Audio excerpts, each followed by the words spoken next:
Hello and welcome to our channel. আশা করি আপনারা সবাই খুব ভালো আছেন। এই ভিডিওটি গত 11ই ফেব্রুয়ারি, যেদিন ছিল আমাদের 4th ওয়েডিং অ্যানিভার্সারি। তো এই যে এখানে তৃতীয় যে হাতটি, সেটি ছোটোবাবুর। ওর প্রচণ্ড শরীর খারাপ ছিল, কিন্তু তবুও ও ঠিক রাত্রেবেলা খাওয়া দাওয়া নিয়ে আমাদের বাড়িতে চলে এসেছিলো। ওর বাড়ির তৈরি খাবার দাবার, আমি বলেছিলাম যে আমি তোর জন্য বাড়িতে হালকা পাতলা খাবার বানাবো, কিন্তু বলেছিল যে না, আমি আসবো, কিন্তু আমি বাড়ি থেকে খাবার নিয়ে আসবো, কিন্তু আমি আসবো। তো this is such a good gesture, যেটা আমরা সবসময় চাই যে সারা জীবন যেন ব্যাপারটা এরকমই থাকুক। তো যাই হোক, ও আমাদের জন্য একটা কেক নিয়ে এসেছিলো, আর অনিও আমার জন্য একটা কেক নিয়ে এসেছিলো। আমার নয়, আমাদের দুজনের জন্য সেলিব্রেট করার জন্য। তো আমরা দুটো কেক একসঙ্গে সেদিন তিনজন মিলে কেটেছিলাম। এমনটা তো প্রতিবারই প্রত্যেক অনুষ্ঠানেই হয়ে থাকে, এবং আমি আবার আশা করবো যে সারা জীবন যেন এরকম থাকে।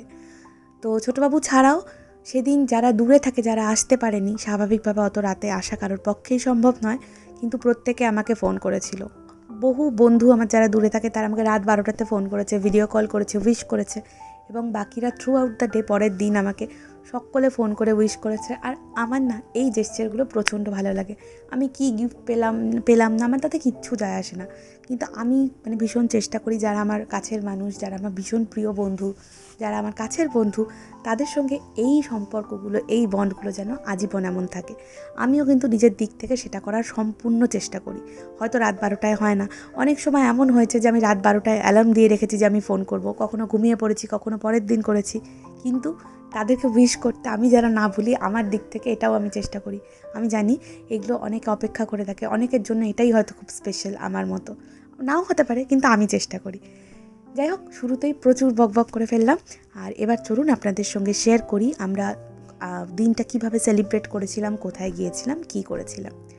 এমনিতে সেদিন রোববার ছিল, আমাদের প্রচুর প্ল্যানিংস ছিল, কিন্তু আমার অফিসের একটা ইভেন্ট পড়ে যাওয়ায় সেদিন সারাটা দিন আমাদের পক্ষে কিছুই সেলিব্রেশন করা সম্ভব হয়নি। তাই কাজ থেকে ফিরে বেশ রাত করেই আমরা পৌঁছেছিলাম ওজি দ্য লেকে।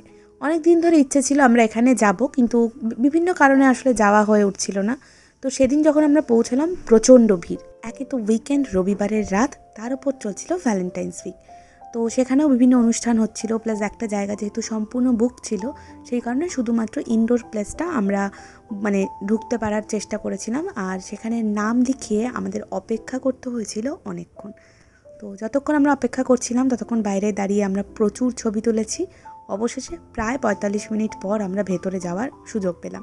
একটা সময় মনে হচ্ছিল যে না, এবার বাড়ি ফিরে যাই, আর কতক্ষণই বা অপেক্ষা করব। কিন্তু যাই হোক, অপেক্ষা করা আমাদের সার্থক হলো। ফাইনালি আমরা ভেতরে ঢুকলাম। এত রাতে কোথায় যাব, আবার কোথায় ফিরবো, এইসব ভেবেই আমরা অপেক্ষাটা করেই নিলাম। যাই হোক, গিয়েই প্রথমে আমরা দুজনে অর্ডার দিয়েছিলাম ফ্রেশ লাইম সোডা, যেহেতু অনেকটা রাত হয়ে গিয়েছিল, স্টার্টার অর্ডার করার কোনো ব্যাপারই ছিল না, তাই সোজাসুজি মেইন কোর্সের পালা। অনিমেষ নিয়েছিল গ্রিলড চিকেন উইথ ভেজিস, আর তার সঙ্গে ছিল ম্যাশড পোট্যাটো। ভীষণ ভালো খেতে ছিল, খাবারের কোয়ান্টিটিও কিন্তু ঠিকঠাক ছিল। হ্যাঁ, দাম তুলনামূলক বেশি, তবে পরিবেশ, খাবারের স্বাদ এবং পরিবেশনা সব কিছু মিলিয়েই হয়তো, যেহেতু দাম ঠিক হয়, আমাদের কিন্তু খাবার দাবার বেশ ভালো লেগেছে।